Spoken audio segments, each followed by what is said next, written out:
All right, now we're going to use the graph of y equals 2 sine x to sketch y equals a half cosec x over negative 2 pi to 2 pi. Our reciprocal function of sine x is cosec x, which means 1 over sine x gives us cosec x. So 1 over 2 sine x, let's just write that for you. So 1 over 2 sine x is the same as saying 1 over 2 times 1 over sine x, and that's the same as saying a half cosec x. So that's where we're getting the relationship between 2 sine x and a half cosec x. All right. Now, this is pretty cool. It's pretty straightforward. Basically, our rule says that every time I've got an x-intercept on my graph of sine x, I'm going to get a vertical asymptote on my graph of cosec x.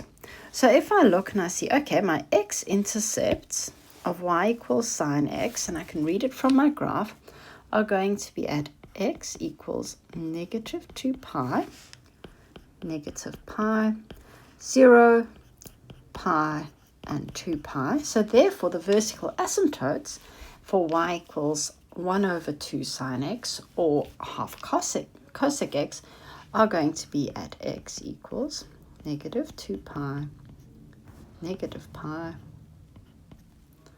0, pi, and 2 pi. So let's start off by drawing those in. I've got a cool little dotted line that I can use for my asymptotes on this iPad here.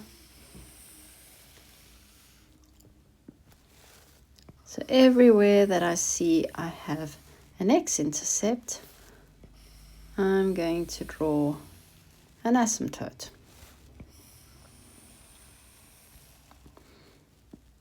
All right.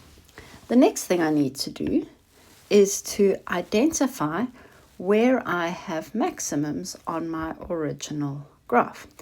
And I can see I have a maximum over here at negative 3 pi on 2 and 2, and at pi on 2 and 2. So I've got maximums at negative 3 pi on 2 and 2 in y equals 2 sine x, and pi on 2 and 2. And my rule says that if I've got a maximum on my original function, then on my reciprocal function, I'm going to have a minimum, okay? And the minimum will occur at the same x value, but 1 over the y value. So that means I'm going to have minimums at negative 3 pi on 2 and a half, 1 over 2, and at pi on 2 and a half. Now, if in my original function my graph was above the x-axis, then in my reciprocal function it will also be above the x-axis. Okay, so let's make our values. So let's keep the same scale. So that's at positive 2, that's at negative 2, that would mean that's at negative 1. There's a half. So my point is over there, and that's going to be negative 3 pi on 2 and a half. And my other one is going to be over here at pi on 2 and a half. Now what these functions look like, and I'll do that in blue, is they've got these two asymptotes and a turning point. So they kind of look a little bit like this.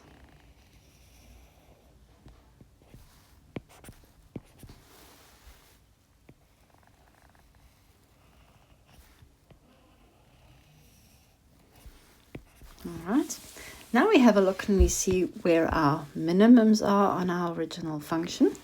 So on y equals 2 sine x, I have a minimum at negative pi on 2 and negative 2, and again at 3 pi on 2 and negative 2. On my reciprocal function, I will now have maximums instead of minimums, and they will be at 1 over the y value. So the x value stays the same. My y value becomes -1/2 and 3 pi on 2 and -1/2. And if it is below the x-axis, it will be below the x-axis in my reciprocal function too. So I'm going to have a maximum over there at -pi on 2 and -1/2. And I'll have another one here at 3 pi on 2 and -1/2. And they have the same sort of shape. Make sure you don't cross your asymptotes, okay? And that is what the graph of y equals 1/2 cosec x looks like.